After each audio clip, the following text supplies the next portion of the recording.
Hello everybody, welcome back to the channel. My name's Nick, and in today's video I want to talk about, is your Crested Gecko addicted to crickets, and do you need to send your Crested Gecko to cricket rehab?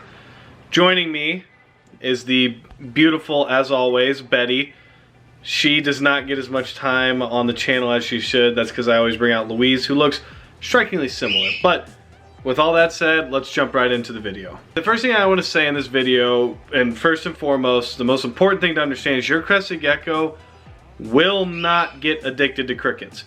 This is not a thing, this is not going to happen. This is something that I see kind of get thrown around sometimes where people are like, I think my gecko will only eat crickets. I can't believe it. I think my gecko's addicted to crickets. And it's simply not true. As long as you're feeding crickets properly, and you're still feeding Pangaea, your gecko will be just fine, and you'll have a healthy gecko as it grows. So one important thing to remember, especially with the crickets thing, is what we should be all feeding is some form of Pangaea, or well, we only use Pangaea here really. So if you're offering your Pangaea correctly, they should be eating it, and it really shouldn't be a big deal. Make sure you're mixing your Pangaea 2 parts water to 1 part powder, okay? Get them on that. That's what I mix with all my babies. That's what all my babies are used to eating, and that's what they eat. I think that sometimes people think that whenever their gecko sees a cricket, they eat it immediately. And then other times your gecko, oh, Megan's home. So when you're offering Pangaea, make sure that you still offer it every other day. I recommend feeding anywhere from 4 to 8 crickets a week. You know, make sure it's a good size range. Like, this girl right here, she could eat a large cricket. She could eat 4 to 6 large crickets a week, and that'd be just fine for her. Babies, make sure you're just feeding them 4 to 8 small crickets a week. And babies will really help them grow because it's a good boost in protein. So it's really not surprising that an animal that usually is like an opportunistic eater would pounce on a cricket because it's moving right in front of them. They can get it immediately. The Pangaea is there and it's consistent and they know it's there. So don't get worried if you think your gecko's only eating the crickets. It's still eating the Pangaea, and it will still eat the Pangaea eventually. The good thing about offering crickets and Pangaea is that it's a good, healthy, balanced diet for them, and it's a good way to, like I said, help your gecko grow. It's a good way if you dust your crickets. It's a good way to get more calcium in for your breeding females potentially. Don't be scared to feed your gecko crickets. Your gecko's not going to get addicted to crickets and just forget about Pangaea. That's not going to happen.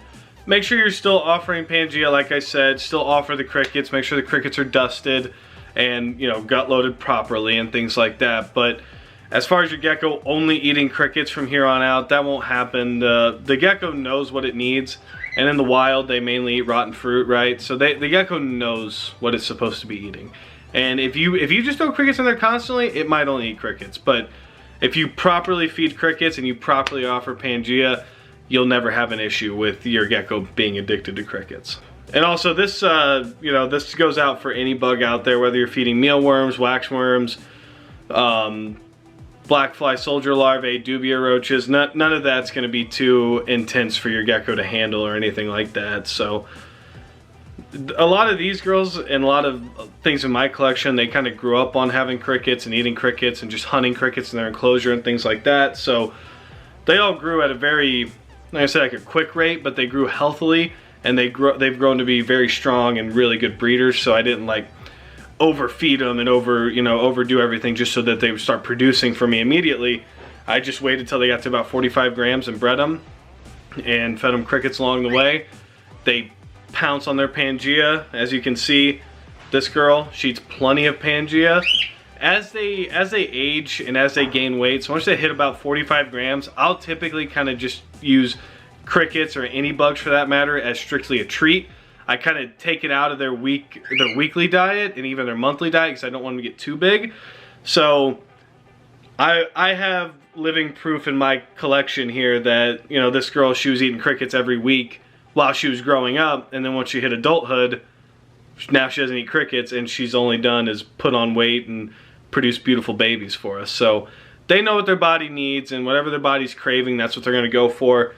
Babies want to grow, so babies are going to go after protein. It kind of makes sense when you think about it like that. That is the video. I hope you enjoyed it. If you did like the video, go ahead, give us a big thumbs up, subscribe, share to your friends. You know, we're still doing the giveaway, so we can make that happen. And if you do need to send your gecko to rehab, you can send them here and I'll make sure that they get off crickets and that they're back on their Pangaea for you guys. So until next time, stay safe and stay positive, guys.